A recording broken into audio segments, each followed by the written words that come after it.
Au terme d'une saison magnifique NBA, les Spurs ont perdu les finales contre les Knicks de New York.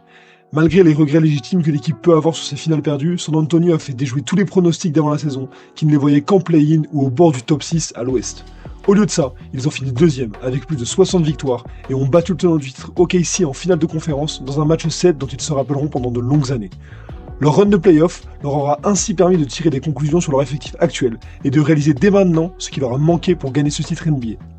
Dans cette vidéo, je vais donc donner mon avis sur les choix à faire pour San Antonio, en prenant en compte ce qui leur a manqué pour aller chercher le titre, et en proposant ainsi des solutions. Premier aspect clé et sûrement le plus important, ça a été la rotation et l'impact du banc. On a pu le voir face aux Knicks, mais la rotation des Spurs en playoff a été trop limitée et le banc n'a pas apporté suffisamment de points lors de ces finales 2026 et même lors des playoffs en général. Cela avait déjà commencé contre OKC où le 5 majeur avait joué plus de 45 minutes dans cette double prolongation historique du match 1 lorsque De'Aaron Fox était out et donc que Dylan Harper était titulaire, ce qui témoignait du peu de confiance que le staff avait dans le reste de l'effectif parce que, à part les 5 joueurs titulaires, personne n'avait joué en prolongation.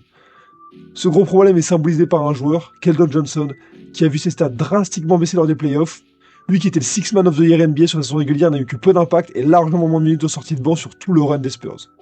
Ses limites ont été trop visibles, car son scoring à l'intérieur n'a pas le même impact avec des défenses plus dures, plus physiques, et il n'était pas au niveau du côté défensif du terrain. C'est donc le premier gros changement que San Antonio devrait faire selon moi, avec Keldon Johnson qui doit être relégué dans la hiérarchie et passer en tant que 8ème joueur avec le plus de minutes, surtout que les Spurs viennent de signer Tobias Harris en agent libre.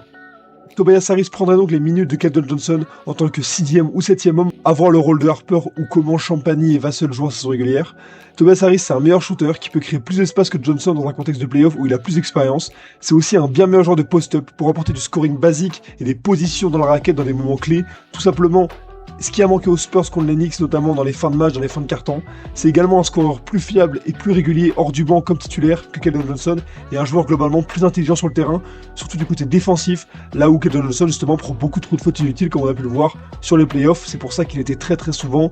sur le banc parce qu'il prenait des fautes en à peine quelques secondes de jeu. Un des autres problèmes du banc des Spurs, ça a été la rotation des pivots qui se limitait à Luke Kornet parce que Biyombo et Olynyk ou encore Plumlee ne sont clairement pas des joueurs capables de jouer des séries de playoffs. Mais pendant la draft 2026, les Spurs y ont très bien répondu en draftant 2 intérieurs prometteurs. D'abord Jaden Quaintance qui a un excellent potentiel défensif et qui aura le temps de monter en puissance au cours de la saison, lui qui revient d'une grosse blessure au genou. Ils ont également drafté Tyrese Reed Jr. qui est un très bon rebondeur et un défenseur solide à son poste pour renforcer le secteur intérieur des Spurs qui a manqué de qualité, de rotation et de présence défensive ainsi qu'au rebond offensif, Tyrese Reed étant l'un des meilleurs rebondeurs offensifs en universitaire l'année dernière.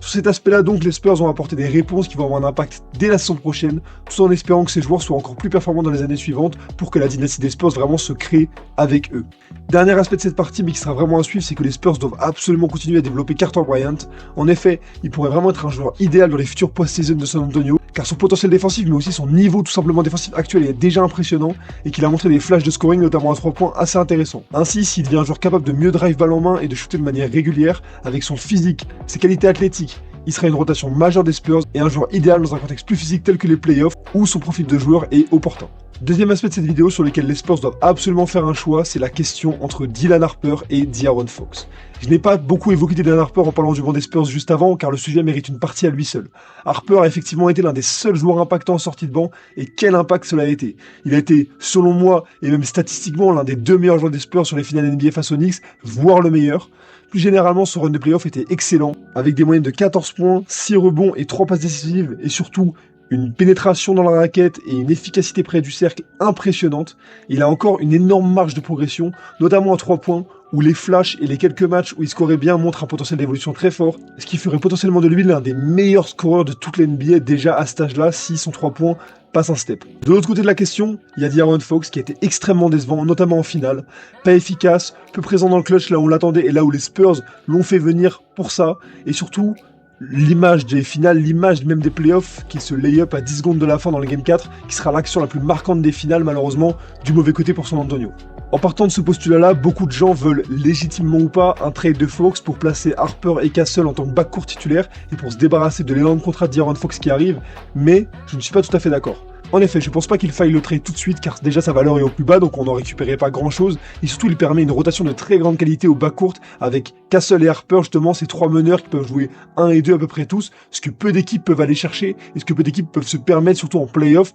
où il a été quand même un des grands membres de la rotation malgré son niveau qui était décevant. En plus, l'extension de contrat de Victor Wembanyama qui va sûrement être annoncée cet été n'aura pas encore pris effet la saison prochaine, ce qui laisse aux Spurs encore un an pour manœuvrer des contrats assez légers, des contrats rookies de Victor Wembanyama qui n'aura que 16 millions de contrats l'année prochaine, et aller signer des free agents, comme ils viennent de le faire pour Tobias Harris, pour au moins un an avant que le contrat de Victor kick in, et donc, pour l'instant, pas trop d'intérêt de le trade. Pour terminer, Fox il était blessé en playoffs, ce qui n'excuse évidemment pas tout, mais ce qui peut laisser entrevoir de très belles choses avec lui dès la saison prochaine, en meilleure forme, et avec plus d'expérience individuellement et au sein du collectif pour lui, qui n'est pas non plus arrivé depuis très longtemps. Et donc, si sa saison se passe mieux, si sa saison est bonne, si ses playoffs sont meilleurs, si ses playoffs sont bons, je chercherai à le trade dès l'été 2027, même si les Spurs gagnent le titre, parce que les extensions contractuelles vont arriver à cet horizon-là, et que du coup il faudra faire des choix. Et donc, c'est pourquoi il faut le trade dans un an, et au pire les Spurs perdent un an avec un Fox qui est très mauvais encore en playoff. Ils ont tout le temps devant eux, ils ont des joueurs super jeunes avec Wemby, Castle,